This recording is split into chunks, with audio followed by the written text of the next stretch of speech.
This morning we want to save Victor some time. We'll get right on into his devotion. If you want to come on up here and get ready to deliver that, Victor.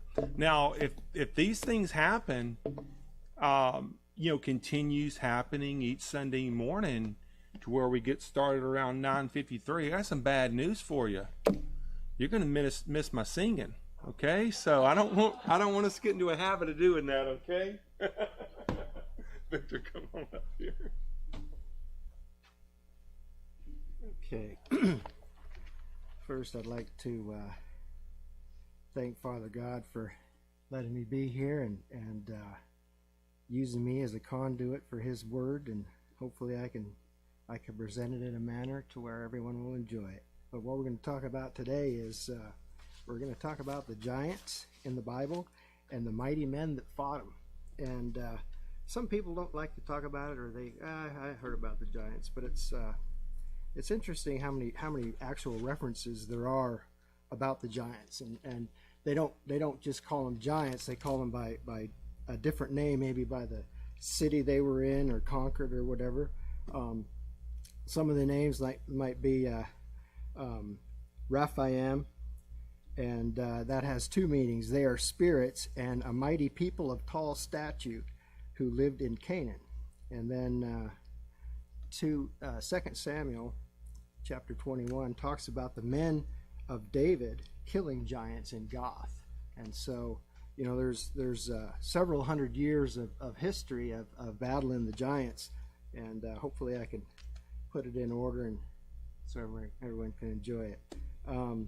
So there's some other names for the giants, and so when they use these names, I mean, you just have to interpret that they're going against giants when they're fighting these groups. The Nephilim, they were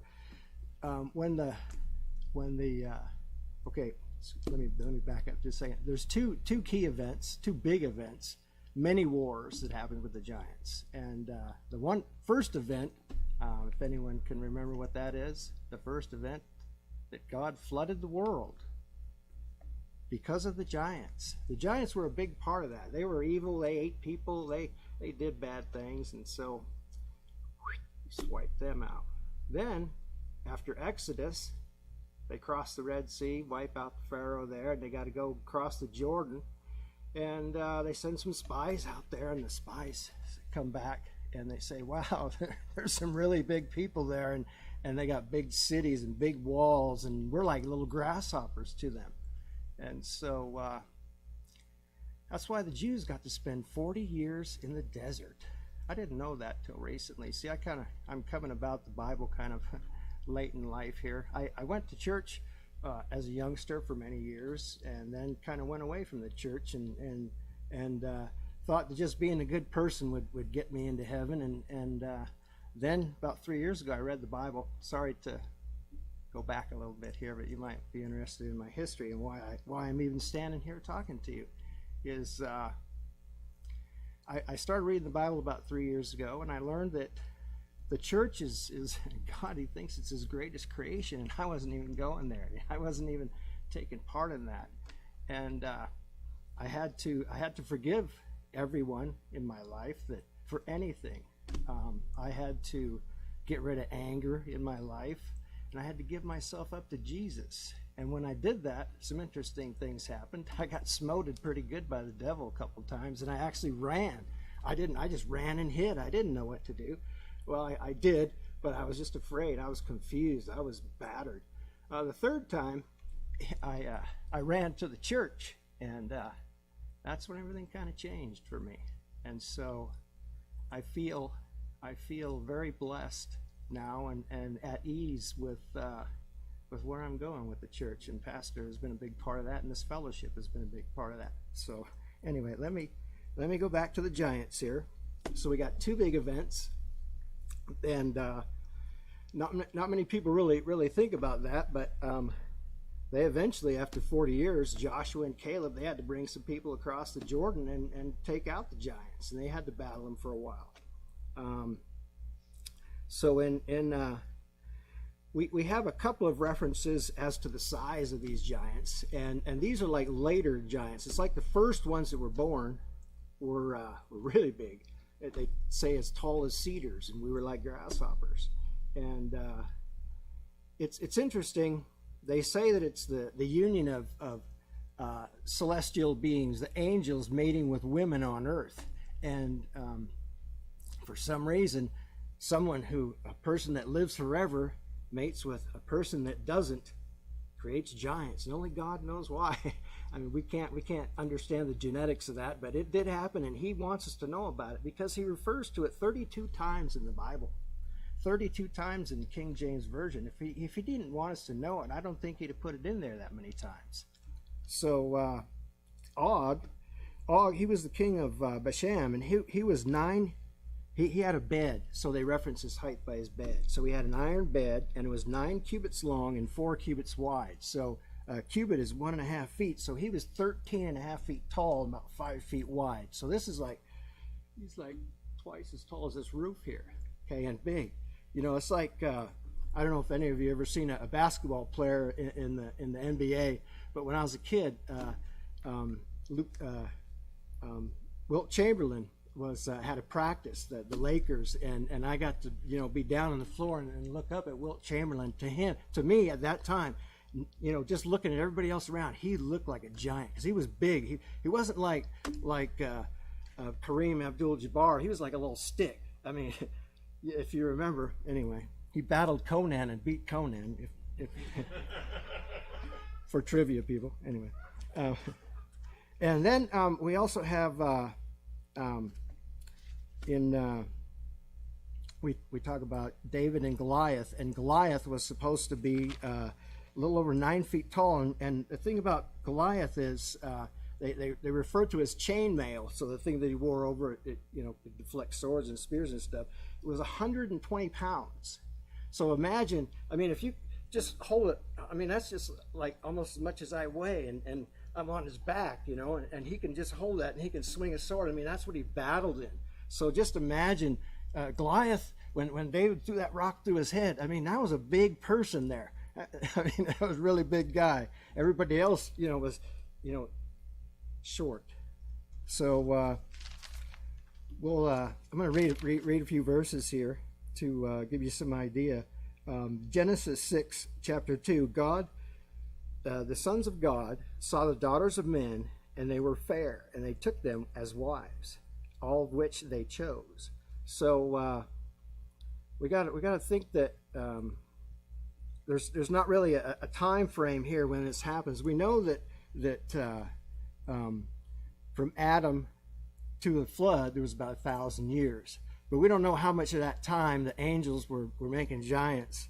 But it was they populated the world. God had to destroy the whole world. He didn't just destroy Israel, he destroyed the whole planet. And I've actually, growing up, researched giants and some of the pre-flood archaeology that scientists refuse to acknowledge because they just can't figure out how those big stones got to where they were, because we can't move the big stones that they did back then. But anyway, Genesis chapter 6, verse 4. There were giants in the earth in those days, and also after that, when the sons of God came in unto the daughters of men, and they bore children to them. So, why do we care? Well, there is a verse in the Bible where God said if the giants weren't bad, he wouldn't have smote them.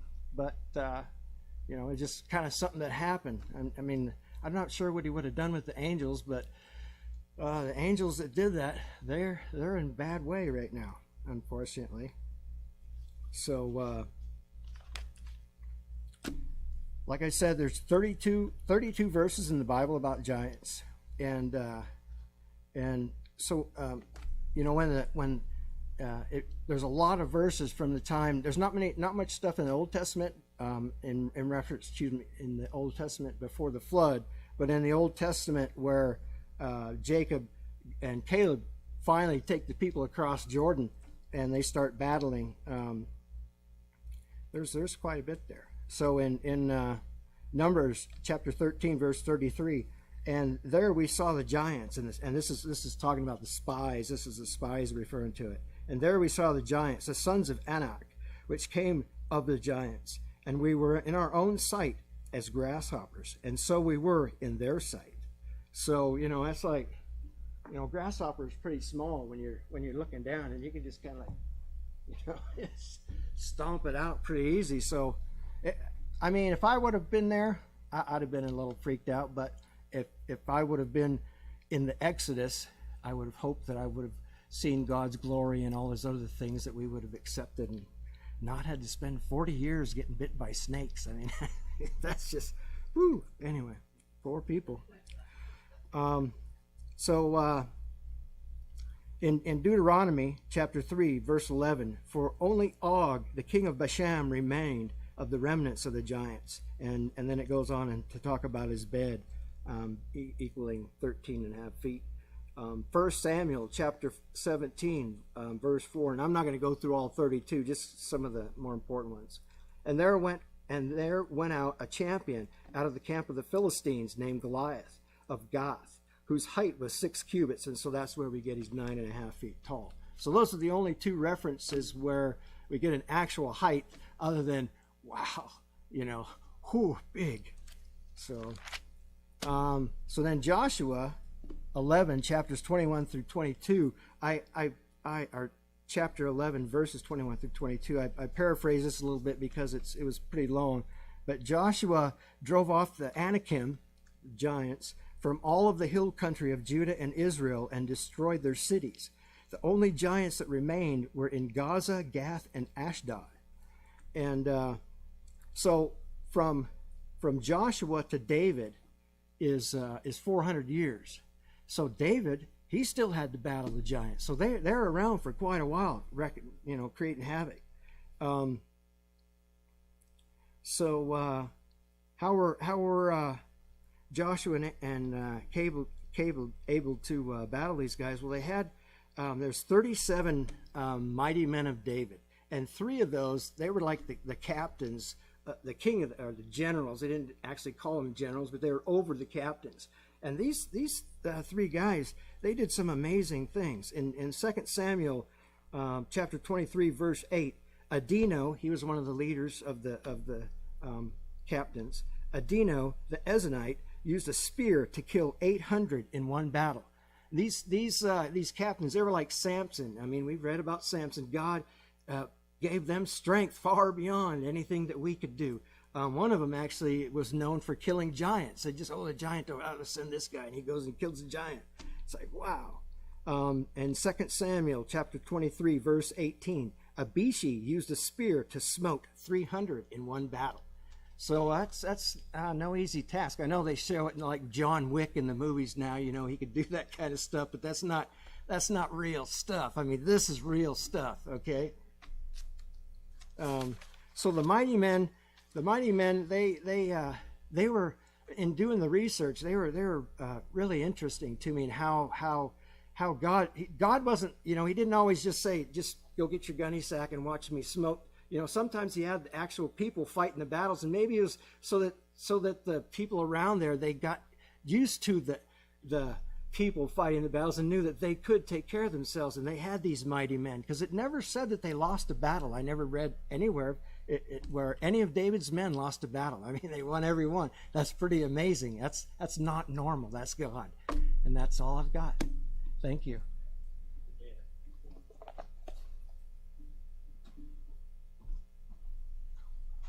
Thank you for